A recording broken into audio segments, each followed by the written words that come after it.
Welcome to another edition of Clock Talk with Dr. Greg Brannon. And as always, 15 minutes chock full of information.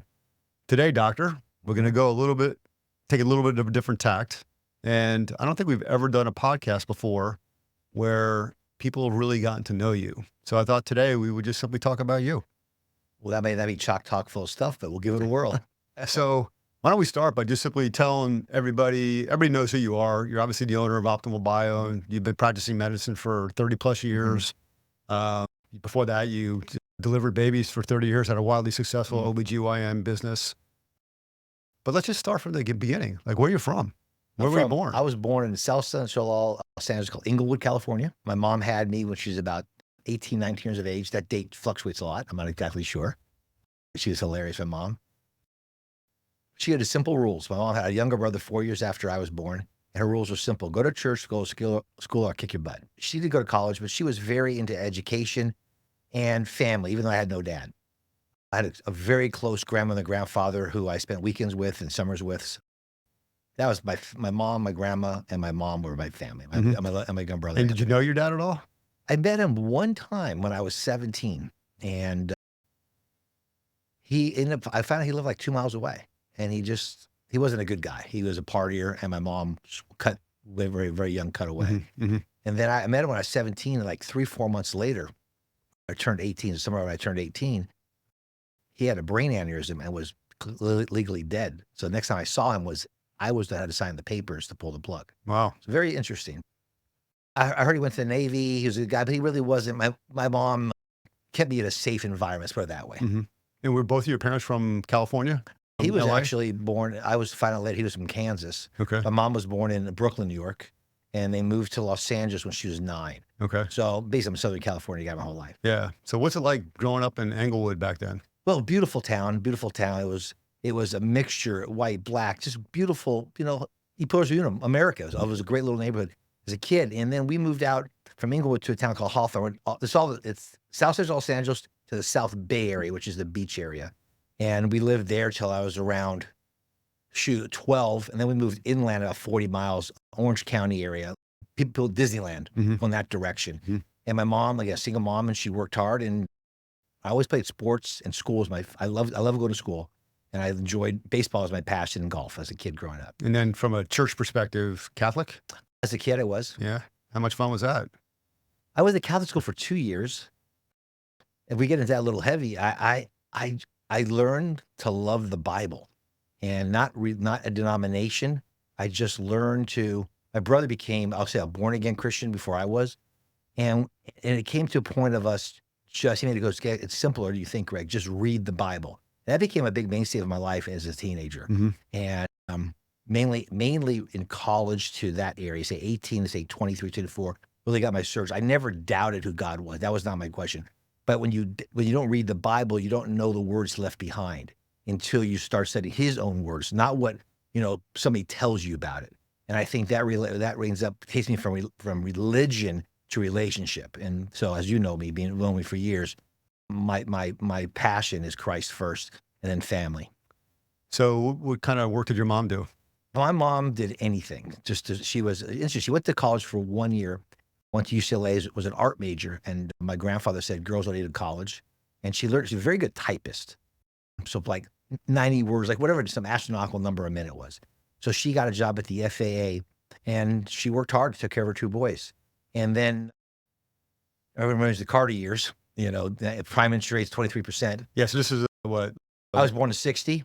It's like 70s, late 70s Yeah, timeframe? so mid 70s was when we moved from the South Bay to Lombard in 1973. And then, people can't just imagine 74 to 77. Prime interest rates, 23%. So it's a young family. My mom just worked hard. So she worked, cleaned houses. She worked at a butcher. There's an Armor Meats. She actually worked as a butcher helper, whatever it took to help, pay the rent. So you're old enough, obviously, in the 60s and unfortunately, former President Trump was almost assassinated this past weekend. But I was reading an article where, hey, in the 60s, obviously JFK, RFK, Martin Luther King, Wallace. I visually remember watching Robert Kennedy. That was June 5th, 1968, because on June 11th, 68, I was hit by a car. And they said I'd never walk again. I broke every bone in my right leg, every bone in my left arm. We'll go there in a second. I want to hear about this So, story. but I actually vividly, I mean, I love politics. My mom was interested for like in the hippie era. She loved the Republicans. Okay. But she also loved the Kennedys being a Catholic. And that was a hard hit. But I remember because that happened where Robert Kennedy was assassinated was at the Embassy Suite, the Ambassador Hotel, where my uncle got married a few years earlier. So I actually knew the room. Wow. I knew the area there. And it's just weird because it happened there in my hometown. And to watch that, I mean, people don't realize it literally was on TV. He was there doing a speech. He was walking through the kitchen and they're following cameras. I mean, it's really. And obviously when Martin Luther King got assassinated, that was a news plaster. I mean, people don't realize how bad 68 was. 68 was a year. And then when you're in school at that point in time, are you guys covering that with the teacher and everything else? In California, we ended school in the end of June, so school was still going on. The answer is yes. I was in second grade, going to third grade. But I can't tell you how involved politics were in my house. My grandfather loves his Democrats. He was an FDR guy. My mom was a Republican. She's 27 years old. So we always watched the conventions. That was part of our life. And then we also moved out of South Central Los Angeles area. My grandfather moved. They moved out in 66, right when the riots were occurring in 66, 67, 68. And so I remember that literally being on this block, almost like the Rodney King riots years later when I was living there during that time. So it was a very interesting time because my grandparents' best friends were African Americans. It was just a weird time, that best friends and dividing over stuff. But people don't understand 68. I mean, literally, all these riots in schools and being shot. I mean, it was a crazy time. Yeah. All right. So you talk about this car accident. So what's the day like? Tell us what happened. I can vividly remember. It's June 11th of 1968, about 5 o'clock. My brother's so he's 4 years young. He's 4 years old. I'm 8 years old. And my friend Chart out there playing. So I ran through dinner real fast. Mom made dinner. Boom, boom, boom. We live in an apartment complex. I'm on the back of a bike. He's on the bike. It's a hot day. My brother's scooting through the house. Had a good time. We just shot out into the street. And I remember the blue station wagon hit me. Hit me. Charlie flipped off. Nothing happened to him. And I just got wiped. And I was laying in the street. And my mom came and picked me up. There's a hospital at the corner. Took me there. We had no insurance. They said, we can't see you. Literally, no insurance. My mom put me back in another car, went to another hospital, no insurance, but they got me an ambulance to be the county hospital, which is ironic. 30 years later, I was a resident at the county hospital. That's crazy. Yeah. So you get brought to the hospital. I had to go 3 hospitals. You have severe trauma. Literally, I mean, I had surgery for, 9, 10 hours. I mean, my leg, my whole right foot bent out 80 degrees. It was crazy. But yes, and did the driver do anything? That's my father. My father, I'll call him sperm donor. I really know him. But somehow my grandfather, somebody contacted him, and he had insurance. So once he had insurance, they got me at the county hospital. The resident there put me together, saved my whole body, and then they put me to a private hospital.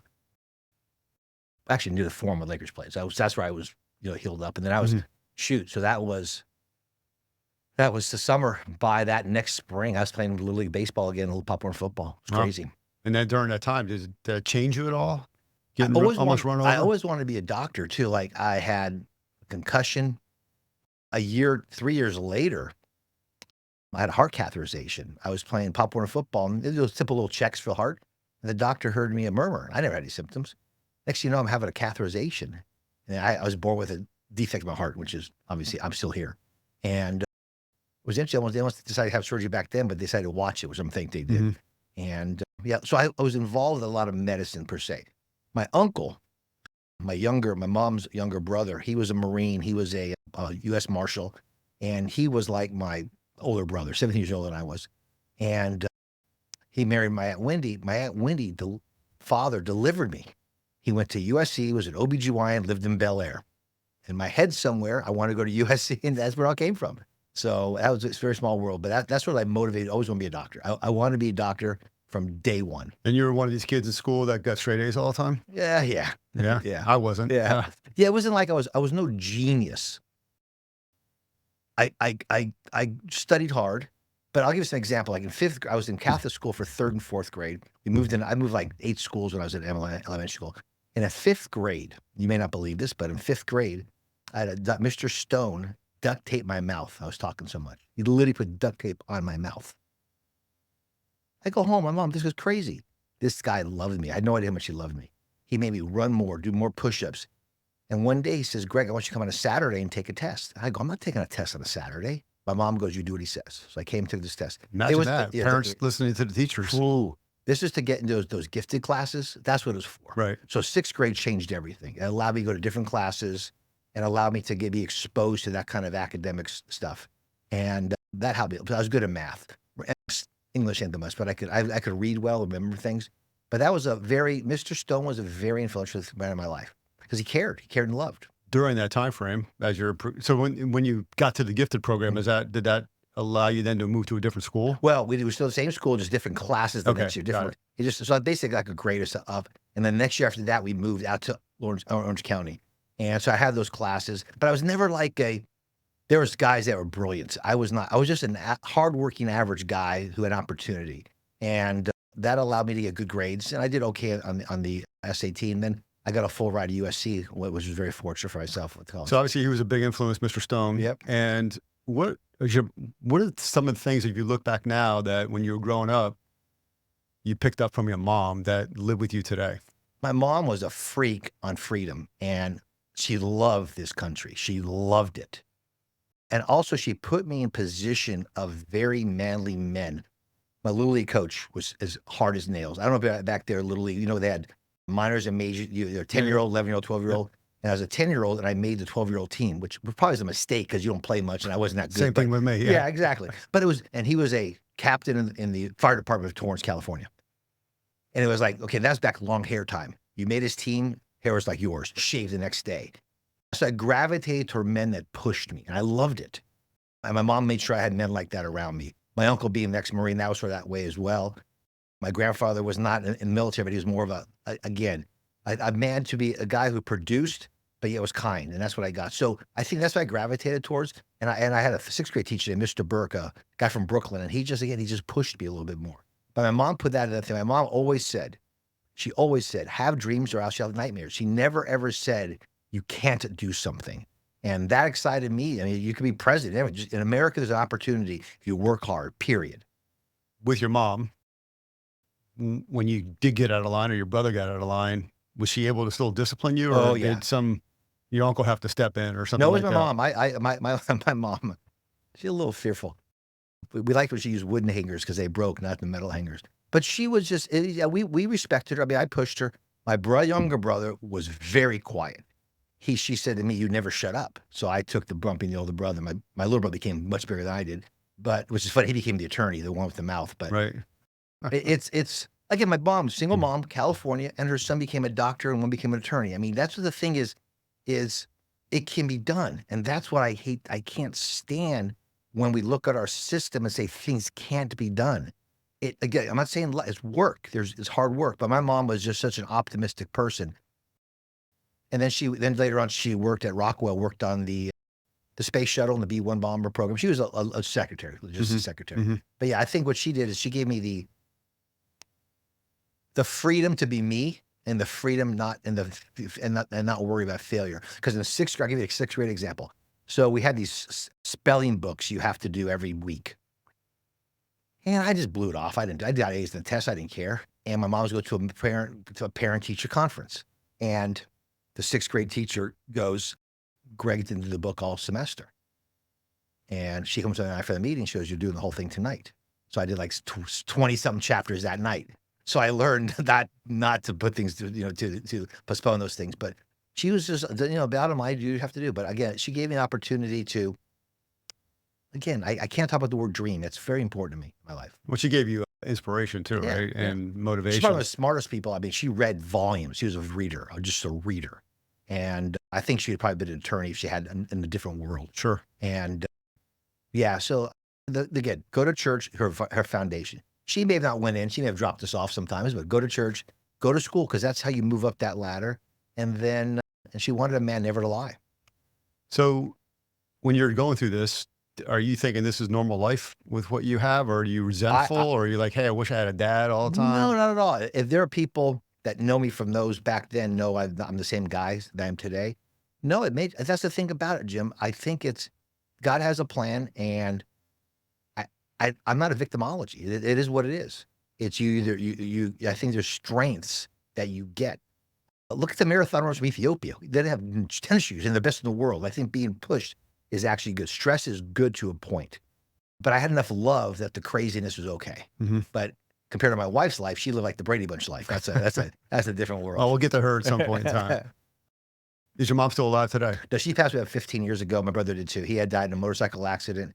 And about a few months later, my mom died of cancer. I'm sorry. Yeah.